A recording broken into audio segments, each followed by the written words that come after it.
Hello, thanks all of you to be there and welcome. I am Carine Dolek and we are talking with Kateryna Radchenko from the Odesa Photo Days. It's our third meeting already and it's been a pleasure to have the two first with the Ukraine photo scene and the story of the festival.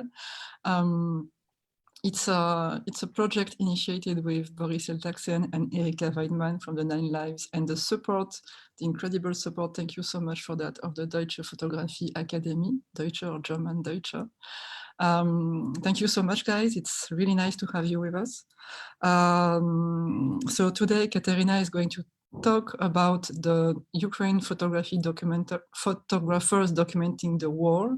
As we all know, there's plenty, thousands of international photographers there right now, but there are also the photographers from Ukraine working on their own city, their own lives. And she's going to present us the pictures and them. Thank you. Thank you. Hello, everybody, and I'm glad to see all of you. And first of all, I would like to thank Carine, Boris, and Erika for the organization of this 3 meetings. I think it's really important to share some information and news from Ukraine. So thanks a lot that you managed this. And also before I move to my presentation, I would like to say that I'm super happy to see my friends who is now watching also me. It's the chance to see each other. Nowadays it's Zoom, and also to see the people who is already attending this third event. So today I will start to sharing my screen, and today we'll talk a little bit about the war photography and how the documentary photography changed in Ukraine. But before I'll move to this, I would like just a few words to say to that people who maybe wasn't with us the previous time. So that the situation which happens that I'm running the International Photo Festival, Odesa Photo Days, and actually when the full-scale war started in end of February, 21st of February, it was a question that, okay, we have all my team and me as well, we have completely changed our activities and moved to do something maybe useful and to support Ukrainian artists. And actually, we started to collect photo materials from the artists and photographers who is staying in their places in their cities, and we are trying these photos to spread to the different international medias, to make the different publications and made the exhibition. So from one side, this is a possibility to show the stories from Ukraine. From another, it's also a possibility to support Ukrainian artists, because how Carine mentioned that yeah, we have thousands of international media now in Ukraine, but this is the people who is arriving, they're doing their job, they're showing the news, but it's different when the locals can show their stories from their own cities and to show the places from their own cities and when they know the context actually. So today I would like to sharing their photos and to tell a little bit more about the people with whom we are working this 21 days and with whom we are collaborating, and of course it's important every morning, every day I'm checking the folders and I'm checking if there's new pictures, and then to checking to if these people are online, and this is so important to know that they're alive and they're working and they're still it's possible to be in touch to all of them. So I don't know, probably some of you already been in Ukraine before the war. Maybe you have your vision of beautiful country or calm cities, or the cities which are super active and colorful, and Ukraine is very hospitality country. But unfortunately nowadays the surface of country change brutally and extremely. Next time when you arrive to Ukraine, probably you will not recognize the cities, and as well as when we will back to our cities, I'm afraid that it will be completely different story and we will not recognize them, because nowadays it's not about the city, it's about ruins. And of course the worst situation is in the east.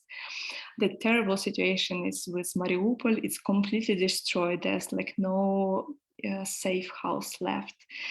And the same like really bad situation is in Kharkiv, in Ochtyrka. So like it's just like destroying the cities, destroying the culture, heritage, destroying the hospitals, but also like the civilians' houses. So this is how the cities looks nowadays. It's fired, it's broken, it's bombed. So it's just like completely like different perspective. Like it's the same with the villages. Like the villages, it just like there's no, in some villages there's no houses left. It's just like people lose their houses, their flats. And like for today, it's already more than 3 million people civilian people had to move from Ukraine, and it's only females, women, and with kids. It's not allowed for the guys to leave Ukraine. But also like then it's another problem comes that it will be not possible for them, or this question comes, okay, where should they be back when their cities and their houses are completely destroyed? And but I would like to a little bit like to show you how the professional skills were changed for the Ukrainian artist. And I decided like to collect the works of 4 artists, 4 photographers with whom I'm working right now, and to show what they did, what they shoot before the war, and how it was transformed now.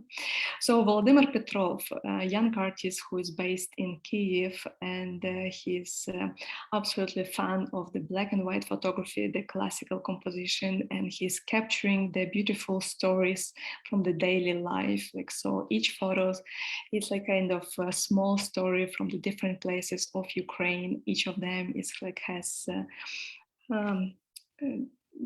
really like nice perspective and really like classical composition. So it's like he is like shoot and did these photos during like last years, and now he of course like he had to change, and he's still like shooting the daily life, but the daily life changed. So now it's completely different perspective. There's like the heroes of his images like not smiling anymore, like this the people just like completely like different stories and different backgrounds, but still he's focusing on this daily life, but like in different perspective, and shootings like how people struggling and how people dying.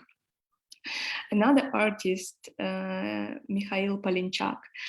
And Mikhail is the photographer of our fifth president, Poroshenko.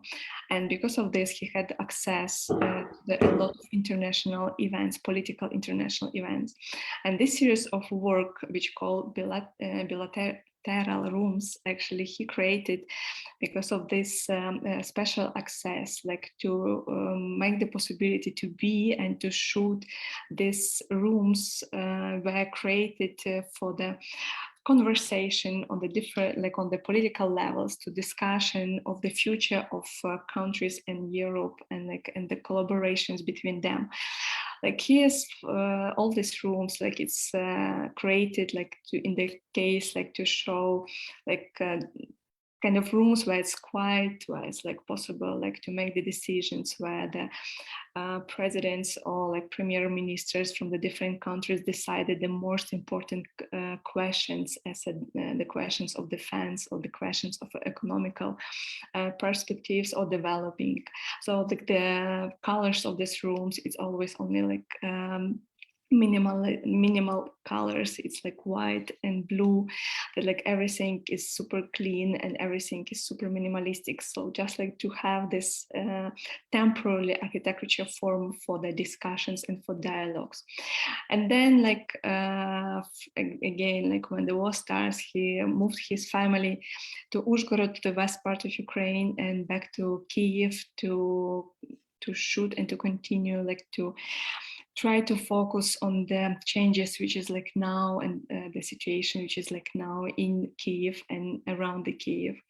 So he's shooting the like for example, this one is Irpin. There was destroyed the bridge, and the people during few days like tried to left the city, like civilians tried to left, and like during these days it was like the bombs, and there was like a lot of people killed by the Russian soldiers, even that it was agreed as a green corridor.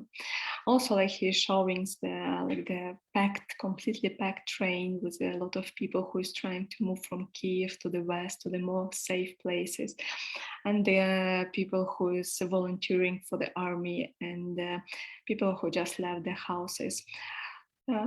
And people who just civilians who were died on the street because of the bombs or rockets. So like he is also like focusing on this capture the moments and like to shooting the war and the situation which is like now what's going on exactly now in Kiev and the surrounding areas.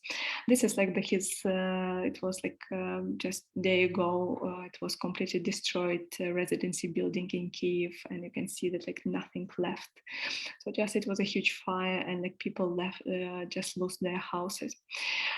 So again, like he before the war he worked on this more diplomatic political level, but also he is also interesting and working as a street photographer, but now he had completely changed his focus. So the street's still here, but it's different street and different angle and different perspective. Another artist, Alina Smudko, like she's did amazing stories and amazing reportages and the stories about the Tatars and about the people who living in Crimea, especially after 2015 when it was occupied by Russia. And she's trying, like she tried, because like now it's also for her forbidden to go there, but she tried to show the stories from Crimean Tatars and like how their life changed when the Russians arrived, how they had to emigrate and some of them became the refugees in their own land, and so she's also like trying like to visualize this stories and the problems which appears from the 2014 in Crimea. But she was last time when she tried like to come to Crimea, she was refused from the Russian soldiers. So like now she's can't go there till the 2028.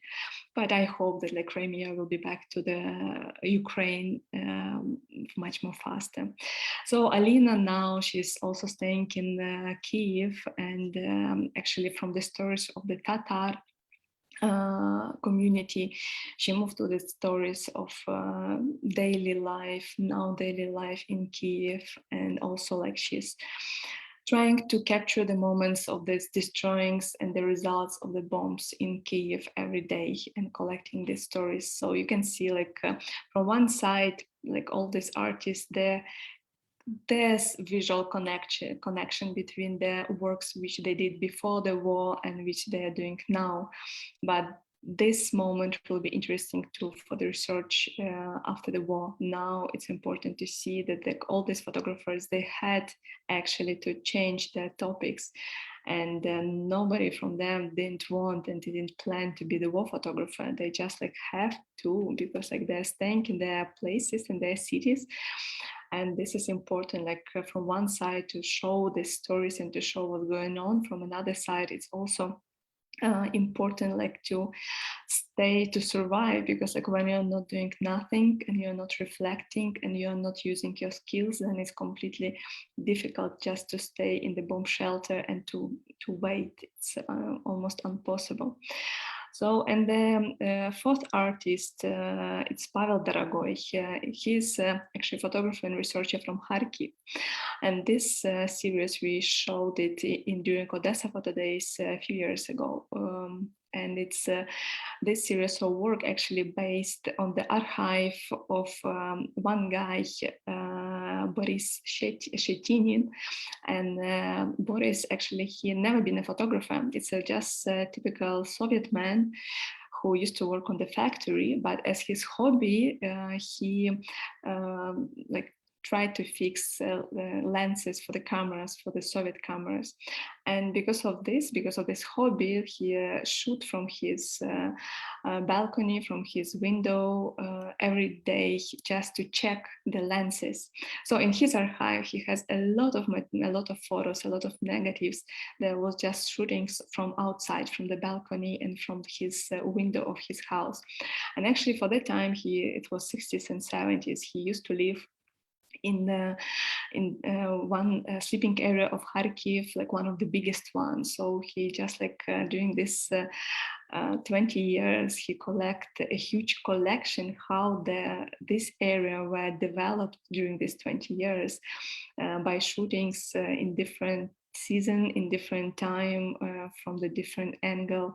So what Pavel did, he found out this archive and he decided to give the second life, and he decided to really to put all these photos together and to show these changes in time, but also changes in the physical form, and to appropriate these materials and maybe actually to give the second rereading. And also Pavel is really focusing on the architecture forms. So again, we can see it nowadays. Because there's not so many photographers now in Kharkiv. It's quite dangerous to go there, and not so many actually also international media is traveling there. So he's trying to fix everything what's going on in Kharkiv nowadays. And he mentioned that he would like to stay there, and he would really to fix all these changes, how the city destroyed and how the cities change every day. Because for him it's important to have this as also kind of evidence of this thing of the war, and to collect all this materials as a memory, or as a kind of also connect, he's keeping this connection to these changes in the city, and the same how he worked with the archive. So, but also he never worked as a war photographer, and it just the things that the war pushed all these people to become the war journalists and to become the war photographers. And also I would like to show and mention other artists, other photographers with whom we are working during this 20 days. So here is Stas Yurchenko. He is based in Kiev nowadays, but actually he's from Crimea, and he had to move from Crimea when it was occupied, and now he's living in Kiev. Then Kateryna Moskalyuk, she is based in Lviv, and actually she is showing in her photos. This is I'm sorry, can you just tell us what they are doing? Because I know, but maybe not everybody knows what they are doing right now on the net. Okay, that's they're doing this. I don't know how it's in English. This camouflage. They're doing the camouflage. Yeah, camouflage, this tent which you can then to hide the tanks or hide the important infrastructure in the city. So, and Kateryna is actually trying to show the work of the volunteers, especially in Lviv, in the city where she is basing now. Then Sergey Hudak, he's from Uzhgorod, is also west part of Ukraine, and Uzhgorod is super close to the Hungarian border. So also Uzhgorod has and every day received a lot of refugees. So he's trying to capture the moments and to show the life of the refugees from the other places and other cities of Ukraine. Then Roman Zakrevsky. Roman is from Chernihiv, and Chernihiv as well. It's a complicated situation there. It's on the north of Ukraine, and it was occupied and still is. For example, yesterday there was a queue of the civilians who stayed to the shop to buy bread, and 10 of them was just killed because they stay in the queue. So it's a complicated situation there. It's super dangerous. So Roman did, if you just some photos from there, which I'm also trying to show and support him. But then he had to spend few days with no connection in the bomb shelter. So, and now it's very dangerous to make any photos from Chernihiv. Then Sergey Nugeniyan, he is also based in Kiev, and he is also trying to every day, from morning till evening, just to to see, to fix the all changes, and in Kiev, all the bombs and the results, and the life which is now, how it's developed, how it's going on actually these days.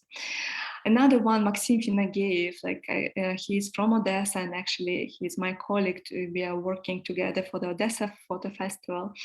And nowadays, Maxim is also helping as a fixer for the international media, but also here you can see the preparation of the south area, how it works, because Odessa have time to prepare the city and to prepare the area around. So it's every day, it's a lot of works for the preparation of the city. Kateryna, can you just tell us what it is? Anti-tank engine, right? Yes, it's anti-tank, these things, and they're moving into the field to protect the area that they will not. And actually, there was one photo in Odessa. If you ever been, for example, the Rybasovska street, the main street in Odessa, it was completely by this anti-tank structures, on these protected things. So yeah, this is different things which people trying to do, and this is important to fix these stories and to really show what's really going on in the different places. Then Yurko Dachyshin, he's from Lviv, and also he is capturing and showing a lot about the life of the refugees, but as well the results of the war, because a lot of soldiers, of course, now on the front line from the west part of Ukraine. So there's he's showing this this procedure, or this cemetery procedure. I don't know how to say this. And another one. Sorry, a ceremonial, burial.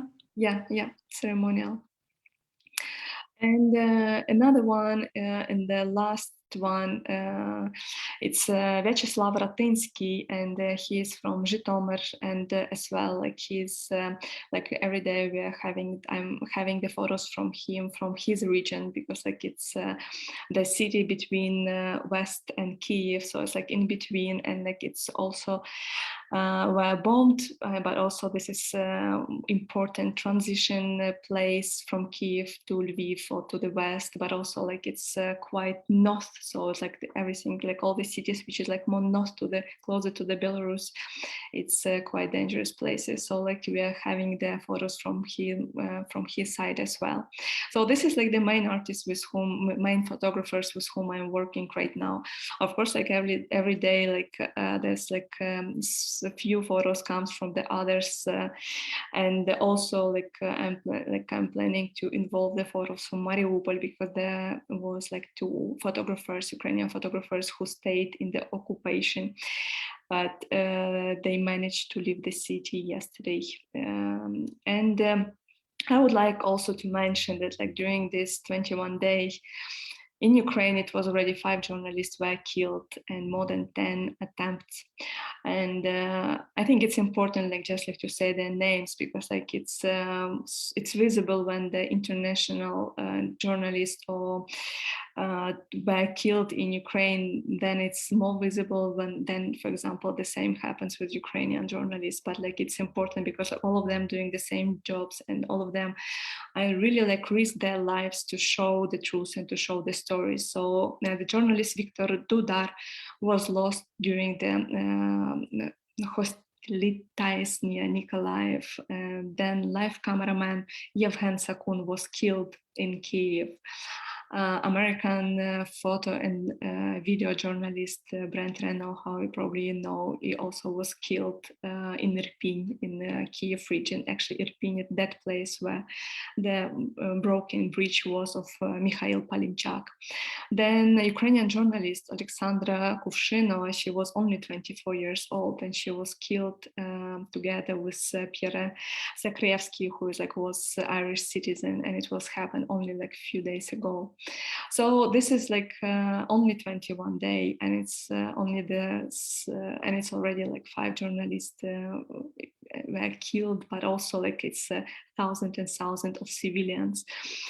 And I would like to of course also to mention that actually it's not war that like has a focus to destroy the infrastructure of the country. It's not the war which tried to focus on the to get the land. No, it's like it's a genocide, because like we can see from the news and from the photos and from the information which we are getting every day from the other cities, it's just genocide, because like bombs comes to yesterday come to the theater in Mariupol, where was a shelter for the more than 1,000 people, females and kids, and actually there was a sign on the next to it, on the written on the ground that there's a kid. So, and it was like, and it didn't stop nobody. There was a bombs which comes to the hospitals, which comes to the like different civilian places, houses. And this is like, it's not about like to get the infrastructure. It's just like to completely like destroy the country and just kill as much as possible civilians. This is by the end, I would like just like to show this photo of Petrov, Volodymyr Petrov from Kiev, because like it's, I think it's kind of also super powerful, because you don't know when it like when the bullet comes to you and like from where, from which side. And I would like also like to remind and to be back to the things what we are doing right now, because like we are trying to collect these photos, but first of all, we're trying to share these photos, because like for us, it's important to show what's going on in Ukraine, to show the stories from Ukraine, but also to support Ukrainian artists who is now on the front line, or who is like now defending their cities by the different possibilities, like with cameras, first of all, like in this way. And so if any publications, magazines, galleries, whatever, if really someone would like to show these photos, like then it's possible to contact us. Like the first is email of the Odesa Photo Days Festival. The second is my private email. So just like can write that you're interested, like to show these photos, and then we can provide all these materials. Like we are not like we are not working as an agency that like we are asking the huge amount of money, whatever. Like we are first of all interested to sharing these stories, but of course, if there's fee is for the artists, it's really will support photographers who is now working on the front line and not has any agreements with the international media agencies. So this was my short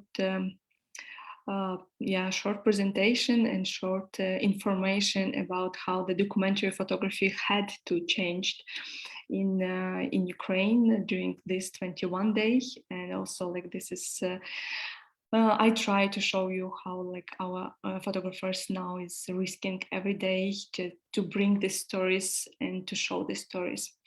So please, if you have any questions or feedbacks, I will have some. Thank you so much, Kateryna. It was extremely interesting, and I was happy to find some names I was already following. I think it's important to say that we have to find the names and to follow the accounts and to see the stories and to see the pictures and to keep updated on the stories of the Ukrainians, rather than depending all the time from the big news, which are doing their jobs, but two very different channels. My question was how do they live there right now? Are they just being fixers for other photographers? How can they survive? Most like all the artists, like all the photographers whom I showed, like they're working as a photographers nowadays. Only Maxim is trying to fix sometimes from time to time, but also like he's making his own photos.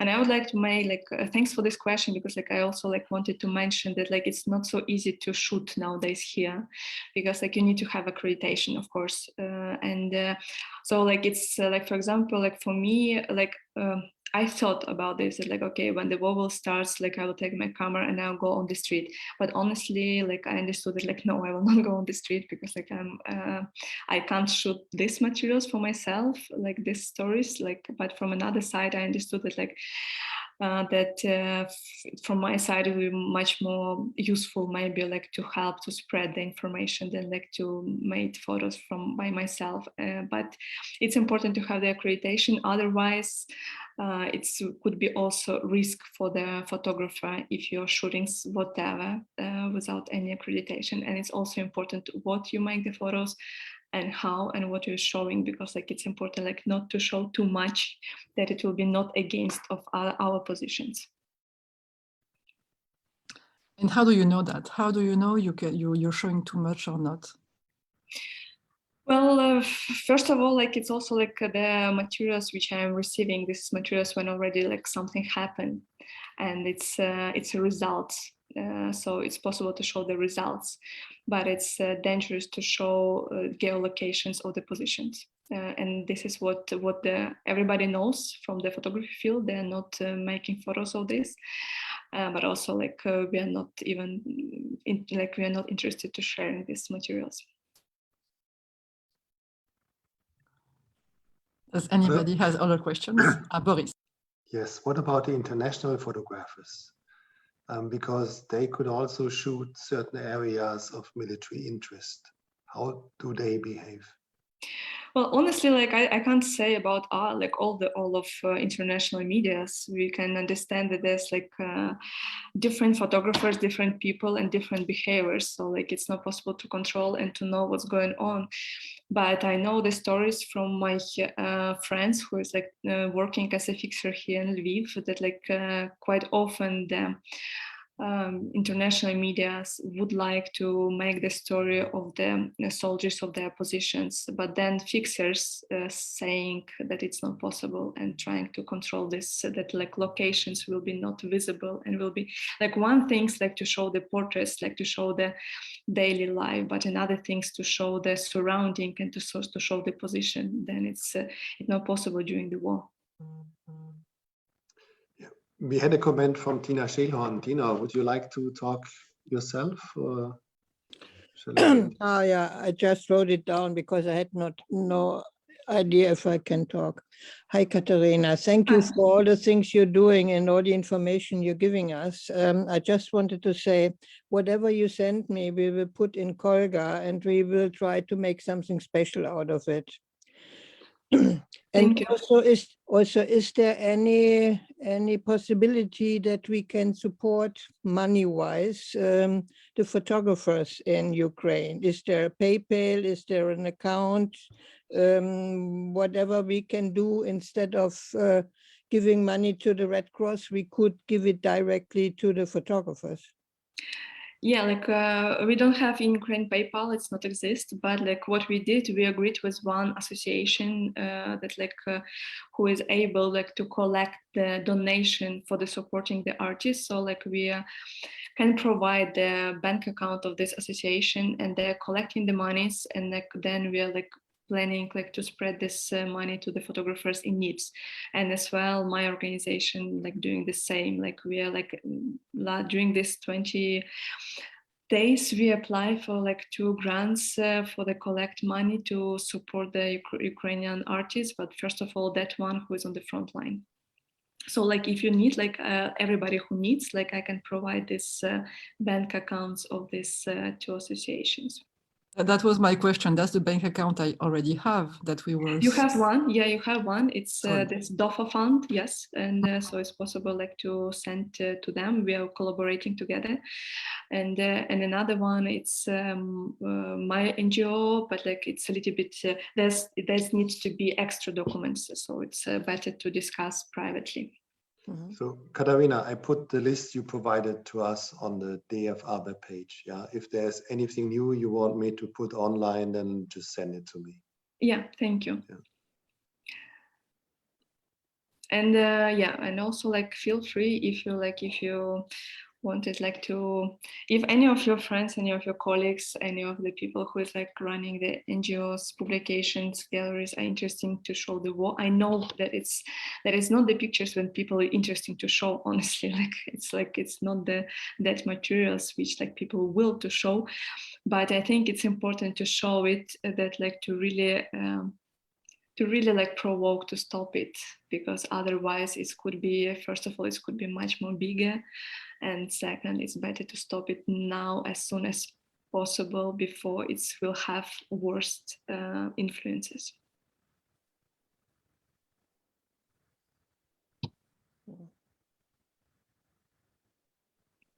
Yes, I don't know what to say, because of course we would all like to have it stop the quicker we can. How can we all help that narrative? Because for me it's more a narrative also from the Ukrainian side, to show things from the inside, from the eastern side. Alina Smudko, if I'm not right, if I'm not wrong, is a woman, and she's also a Muslim, isn't it? Yes, she's Muslim, right? And because I'm following her, we did a first list, and I saw that very quickly, because she has a very measured and subtle way of showing the world around. She made pictures of the photojournalist still at work during the first days of the war, and that was very heartbreaking, because nobody was looking at them. The photojournalists from the journalists from Ukraine still on their desk 24 hours on 24 hours and working to spread the news. So she's doing an amazing job documenting everyday life of everyday people, and exactly those who the international journalists don't see, because they're here to see something they want to see. So is there anything we can do, like sending this talk to people from the media we know, trying to promote the photographers?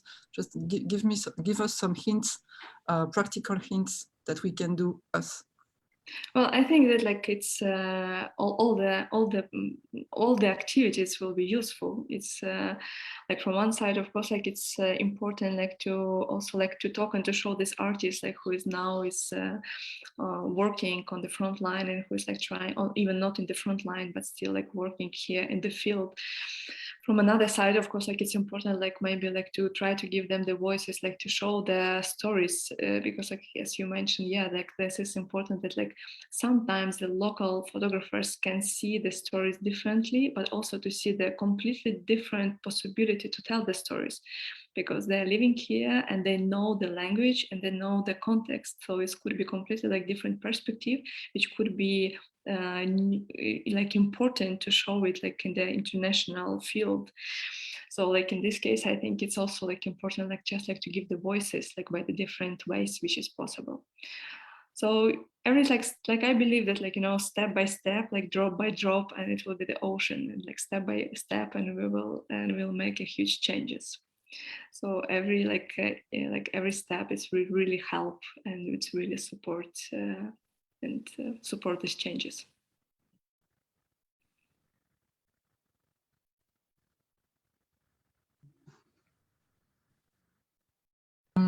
I think I ask all my questions. If anybody has some, please, you feel free, because it's our last talk with Kateryna. It's not our last talk about Ukraine, because we have others coming next week, unfortunately, but this great talker that we had for free talks it's her last minute. So please enjoy. Or you can write email if you want more privacy. If you are shy and want more privacy, please do. But if you want to talk to her now, it's now. No, nobody wants to talk to you, Kateryna. I just want to say hi. My name is Stefan. I'm listening from New York, and yeah, this is great. I'm wondering why there's not more people on this, because it's you know, I shared it too late, and maybe others too. But this is so interesting, and it's recorded, so everybody can see it afterwards. All Yeah. right. No, it's cool. I'm so glad you're doing this, and I'm really, you know, what can I say? I'm so touched, and being far away is not helping. I mean, this is so close to all of our hearts, and sometimes I'm wondering, especially from the foreign correspondents, I like these pictures so much more because they're coming from the inside, and I always wonder about the New York Times and all these other medias, how they present every war like in the same way, you know. I mean, it's you're looking at war pictures. I mean, I'm not surprised about any of it. You know, I'm nothing. You know, we see one war after another, and the pictures are basically all the same pictures. You know, but these are like coming more from, yeah, again, from the inside. It's such a, they may even look the same at times, but they feel different, you know. I don't know how to say this. The international media always thinks they're changing things, but they're not really, because we are so used to seeing that type of language, visual language. And don't get me wrong, I think it's extremely important to document all of this, but what we really want is change, right? I want to stop this. So I hope maybe you can put up a list of Instagram accounts of Ukrainian photographers or something like that, so people go more into these, because I don't, in the international media, I don't see much of Ukrainian photographers at all, which I find pretty sad. I have to cut, because if you get to complete more what you're saying, because it's very, very interesting. But if you look wisely, I think the New York Times, or the Times, I don't remember, made a world diary with a lot of young photographers from Ukraine. Right. And we ourselves 2 weeks ago published some list, and there are a lot of, now they are trying to put photographers from Ukraine or Russia or Georgia or whatever first, but it's very difficult, and you know how it works. You gotta, you know, I'm a photographer, I'm not an editor. But you have to look, you have to search for it, you know. It's like for the general public, they kind of, I mean, we know how to find these things, you know. That's why I'm here, for instance, to see alternative channels, you know. But the general public, that's what is important, not us. I mean, we are like the insiders. Who cares, you know? I mean, don't get me wrong, but we can spread this. But more importantly is that the general public gets to see it. So anyway, we can all help, I hope. Yeah, I agree that like this process change a little bit like nowadays, and nowadays a little bit like more like Ukrainian photographers became more visible. But yeah, this is a process. Like I agree that like it's not so many Ukrainian photographers like on the international media, and this is completely like just last things that I would like to add, that like when we have 8 years of the war, but like when it was like in Donbass, it was different, because like it was completely different way of make the photos. You're getting the accreditation, you're going there, you're going from the newspaper, you have a task, but more or less you're like kind of safe place, because it wasn't so active and it was different. But now all these photographers, they're shooting their own cities, and this is completely different, because like it's different feelings. You can see that this is like much more intimate and much more really like stories from their own perspective, because like it's not just to shoot the war, it's to shoot how your city destroyed, and like to be all the time in this situation. So like I think it's yeah, exactly, give a little bit different perspective and visual story. Like I really loved those pictures from the balcony of the guy who changed, who fixed lenses, and just, you know, if you had that kind of view and then seeing the destruction of war, I hope that is in that series too. That would really blow me away, you know, and goes closer than seeing Anthony, what's his name, Cooper on CNN, and you know what I mean? It's like those type of works are you know, yeah, they are real, you know, like. Maybe at the end we can have a call to action for everybody who is in here or who will see and watch the video later. If you know an editor, send them this video and send them the contact to Kateryna. Good point. Yeah. Thank you, everybody, that you've been together with us. And I would like one more time to thanks to Carine, Boris, and Erika that you organized this meeting, Ukrainian meetings, and that you really like a little bit open more about Ukrainian photography, and that we have this possibility to share our stories and the knowledge from Ukraine. So thanks a lot for this. Wait, Stefan Falco is showing something, but we don't know what it is. It's a mural here in New York, and I took a little time lapse of it with the shadow, so it's opening up. Mhm. Okay, Oh, thank you. We're thinking of you here, even in New York. Thank you so much. And again, thanks, Kateryna. You've been amazing. We're keeping touch anyway, and thanks everybody to be there. And more Ukrainian photographers and Ukrainian cultural operators are coming next week for different perspective and to show them all that we think about them and that we want to spread informations about culture and art and identity from Ukraine, that it's a country we care about. Thank you. Thanks, everybody. Bye-bye. Goodbye. Bye.